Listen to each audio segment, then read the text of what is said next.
Tapi ini saya mau yang terakhir tulisannya beliau 20 tahun yang lalu ketika ada di radio. Tepatnya itu kalau ditulis tanggal 9 Oktober 2007. Jadi kalau ditulis kalau di radio ditulis saya bukan yang kenal saja yang bisa ini kadang-kadang kenceng bener, kadang-kadang ngomongnya juga nggak jelas gitu. Judulnya itu bangsa kita dan pembiaran kekerasan. Asalnya sebut begini, ngomong di KPGD, keluarga direktur pemasarannya ada Ebra, ada Abi, atau pemasaran apa, pemasaran kaos, apa mau pemasaran ada Bangul, bagian kue pancongnya. Kue ini jahe nggak ada gulanya nih ternyata.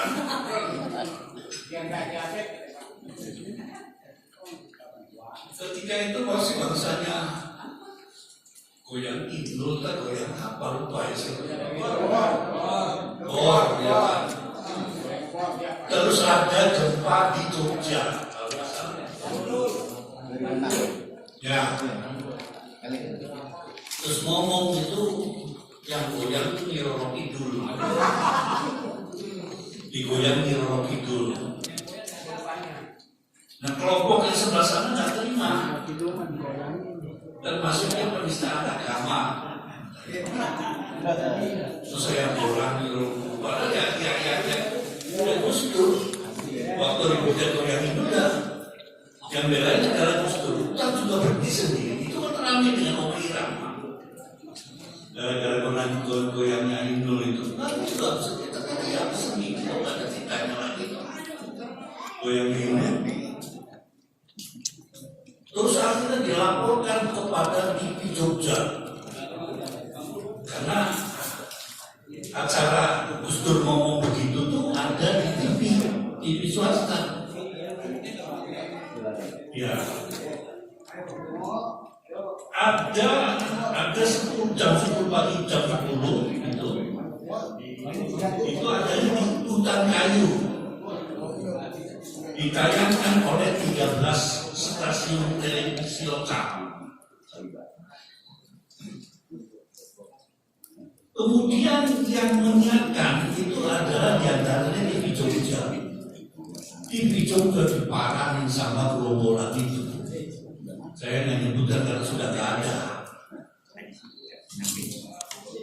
Mendapat telepon dari orang yang mengaku sebagai pengurus organisasi itu.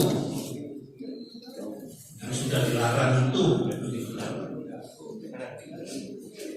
dan Majelis Mujahidin Indonesia daerah Yogyakarta. Orang itu mengatakan kepada Jogja TV agar tidak menayangkan lagi acara koko bareng Gus Dur. Alasan yang digunakan karena dalam salah satu siaran itu penulis bergurau dengan menyatakan sebagai terjadinya gempa bumi di daerah Batu adalah karena Nyai Ratu Kidul dipaksa mengenakan jilbab. Dipaksa katanya itu Nyi Roro Kidul sudah pakai jilbab, namun terjadilah gempa bumi di Bantul. Yang bersangkutan, kalau ada yang minta seluruh dengan Pak Rabi, saya membutuhkan ini KPK rizik gitu kan. Karena aturan itu nggak boleh pakai Habib. Sebelah sana yang anti Habib itu yang merokok. Ini berarti menurut pendapat tadi bahwa beliau telah dihina oleh Gus Dur. Mengatakan tadi itu menghina pimpinan saya dengan lelucon tersebut. Itulah sebabnya munculnya permintaan berbentuk ancaman dari pengikut mereka. Mengapa penulis menyampaikan hal tersebut? Karena penulis sudah muak dengan sikap main hakim sendiri dari tokoh tersebut dan anggotanya. Dulu tuh keleleran, barangkali yang menyaksikan keleleran pada bawah pedang. Ada juga FPR, ada juga itu dan lain sebagainya dengan siar untuk menegakkan agama Islam.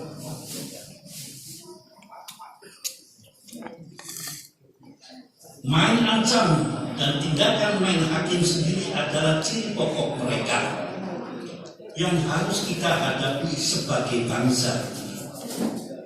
Padahal organisasi itu melanggar undang-undang yang jelas menyatakan bahwa membawa senjata di muka umum dan merusak milik orang lain adalah pelanggaran hukum. Dan ini terjadi di mana-mana. Sampai sekarang juga masih ada sisa-sisanya, tapi bukan mengatasnamakan organisasi tersebut. Tapi mereka ngaji pada ibadah. Karena itulah kejengkelan itu semakin lama semakin menumpuk. Tiap hari sekali. Itulah penyebab sindiran yang dimaksud oleh penulis. Tapi bukan mencari maksud sindiran penulis. Malah dengan arukan mengeluarkan ancaman kepada Jogja TV. Sikap yang buruk itu masih diikuti oleh nilai seorang pimpinan lokal di Yogyakarta yang menyatakan bahwa penulis hanya diikuti 1% saja. Dia menurut Gus Dur cuma 1% saja. Lainnya dalam ikut satu Jogja itu ngikutin dia. Sisanya mengikuti jalan pikiran mereka. Penulis sendiri terheran-heran dengan pernyataan tersebut. Dengan demikian mereka menganggap kaum muslimin ini begitu tololnya. Ini adalah mispersepsi yang timbul dari kurangnya pengetahuan akan kenyataan-kenyataan objektif perkembangan sejarah Islam di dunia. Mereka mengulang bahwa Islam lebih maju daripada agama-agama lain. Padahal penulis artikel yakin kebenaran sabda Allah bahwa al-Islamu ya'lu wa la yu'la. Islam itu unggul dan tidak terunggul. Justru menunjukkan kekuatan Islam yang sebenarnya. Jadi panjang usaha tersebut diadakan sendiri, nggak ada yang kalah, diselesaikan sendiri karena itu yang ngomong menghadap ke sana ke TV Jogja, nggak perlu pakai ada pasukan-pasukan yang lain, dia sendiri. Bayangkan dalam keadaan sakit, nggak melihat, cuma dikawal oleh pengawal saja, dan kerjanya cuma yang nunduk dia. Katakan benar apa yang sebenarnya. Umat Islam seperti inilah patut disebut umat yang dewasa. Seorang dewasa akan menguji dan melindungi si anak dan tidak akan memaksanya untuk menjadi seorang dewasa. Ini perlu makna yang besar sekali. Dengan tidak menghadik si anak, orang justru akan dinilai bijaksana dan menunjukkan kedewasaan. Kelembutan dianggap dan lebih bernilai daripada kegarangan. Orang pesilat Cina yang berputar-putar di atas kotak gelanggang begitu kedua yang beradu kedua dan maka yang lebih besar tenaga dalamnya tanpa memposisi tenaga fisiknya yang akan menang. Dari teriakan masing-masing kita adalah siapa yang memiliki tenaga dalam atau IBK paling tinggi. Inilah cara yang diperlihatkan seorang pandai, berbeda dengan orang yang bodoh dan lemah. Baru punya ibu dibacok makan aja pertama-tama baru dekat dengan Satpol PP itu kayak ramil bukan pendatang DD. Harus kayak menyatakan dengan jelas dan terbuka akan kelebihan Islam bagi mereka yang tidak benar-benar yakin kelebihan Islam atas agama-agama lain, tapi kelebihan ini harus dinyatakan berulang-ulang dengan mengasihi orang lain, sopan santun dengan orang lain, tapi tidak sedia muslim tetap Islam yang bala yang lain. Tidak merasa hebat, tidak.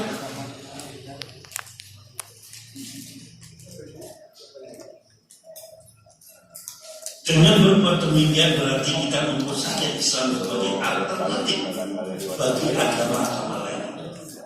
Sebaiknya mereka yang benar-benar memahami kebesaran Islam tentu akan bersikap lebih menghargai agama lain dan tidak takut bergaul dengan penganut agama lain. Bisa takut. Kita seperti ini kan di laut bertahun-tahun yang pernah hasil.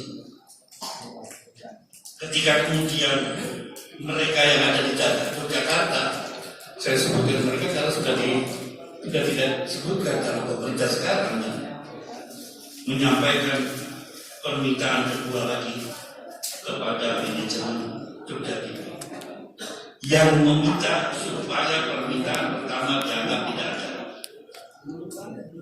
Maka jelas ini adalah koreksi atas sikap pertama yang meminta acara KPI ini diberhentikan. Itu masih main karena menunjukkan kemampuan mengambil sebuah tindakan korektif di kalangan kedua organisasi tersebut. Ataukah karena peringatan harus dari Kapolri agar aksi kelompok itu tidak merugikan siapapun, termasuk dengan pihak penulis artikel ini. Bukankah ini menunjukkan siap setengah-setengah dari pihak Kapolri ketika itu? Saya masih ingat setelah kejadian itu kita datang ke salah satu jenderal polisi sambil ngomong, kau yang memulai, kau yang mengakhiri, kau yang mengalahkan bongkar di Kemang.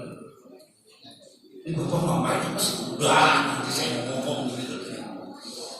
Ketika itu Kapoldanya, Kapolda,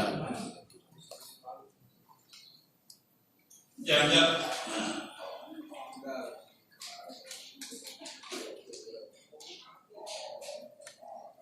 bukankah ini menunjukkan sikap setengah-setengah baik Kapolri dulu? Jika memang demikian hal itu terjadi, berarti benar anggapan bahwa kepolisian di masa lalu ada kaitannya dengan pendirian organisasi tersebut. Organisasi tersebut ini caranya ada di sini waktu pendirian. Sini. Jadi ketika kelompok yang menyaksikan di sini, kedua kelompok yang berbeda dengan kelompoknya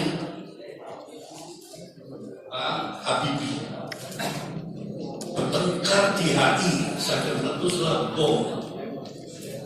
Ada yang tahu itu kan sebelum munculnya Gus Dur untuk diangkat menjadi presiden.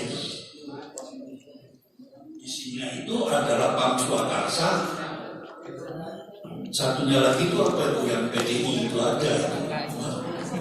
Gus Dur maju untuk meredakan itu. Andai kata saya ngomong semua, andai kata bukan beliau, sudah terjadi seperti Lebanon, seperti Syria, perang saudara, perang hutan. Gus Dur tidak mau jadi presiden, didorong-dorong mau jadi presiden, toh sekitar 22 bulan ditikam lagi oleh orang-orang yang mendorong beliau untuk jadi presiden. Intinya Gus Dur lengser itu dikudeta. Kenyataan inilah yang terjadi dalam sejarah politik. Jika kita tidak melakukan koreksi, berarti kita mengorbankan objektivitas sejarah kita sebagai bangsa. Entahlah penulis artikel ini sendiri takut akan konsekuensi sikap menemukan objektivitas secara bangsa. Berat konsekuensinya sikap benar ini seperti itu. Kenapa? Allah alam. Al-Fatihah.